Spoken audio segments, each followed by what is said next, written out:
so our second warrior pose, Warrior II, or Virabhadrasana II, is an open hipped position, meaning our hips are actually moving in different directions.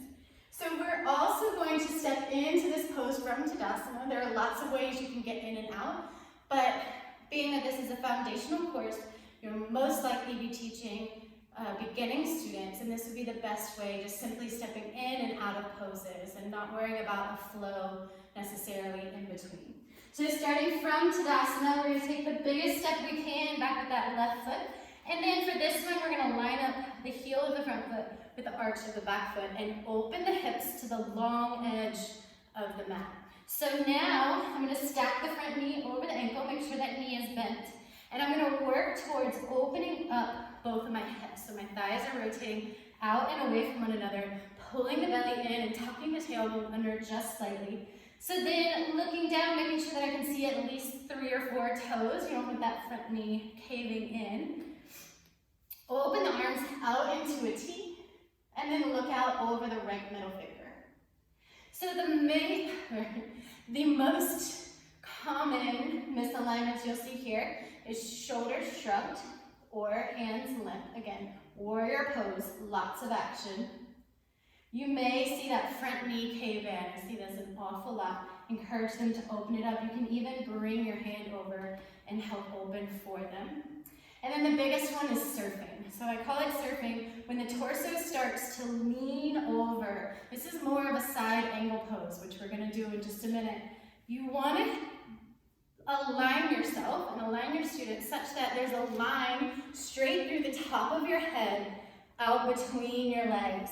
So your body stays perpendicular to the floor rather than sort of leaning forward. So you want that nice neutral alignment. Low back is long, belly's pulled in and up. Nice deep bend in that front knee. Gaze out over the front middle finger. And so again, same as Warrior I, your Warrior IIs might look a little bit different. So for me, I can get fairly low here. I can even probably open up a little bit more if I was a little warmer to where this front thigh will come down parallel to the floor. But again, that's the deepest expression of the pose. Your Warrior II students may look a lot more like this, okay? So the legs are closer together. My knee is still in that perfect alignment right over the ankle. I just have a larger angle here, so less pressure on that thigh, less work for the low back. And then I can just work towards getting my hips into that level position. And maybe over time, lengthening my stance and coming a little bit deeper into the pose.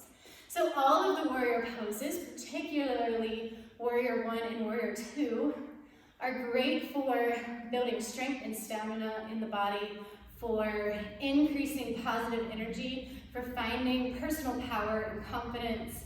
These are poses that you place in a practice in order to lift people up, to buoy their energy, to open them up to trying more challenging and difficult things. So it also helps to strengthen the ankles, legs, and feet, opens the hips, strengthens the shoulders, and pretty much every single core pose in yoga does help to strengthen your core.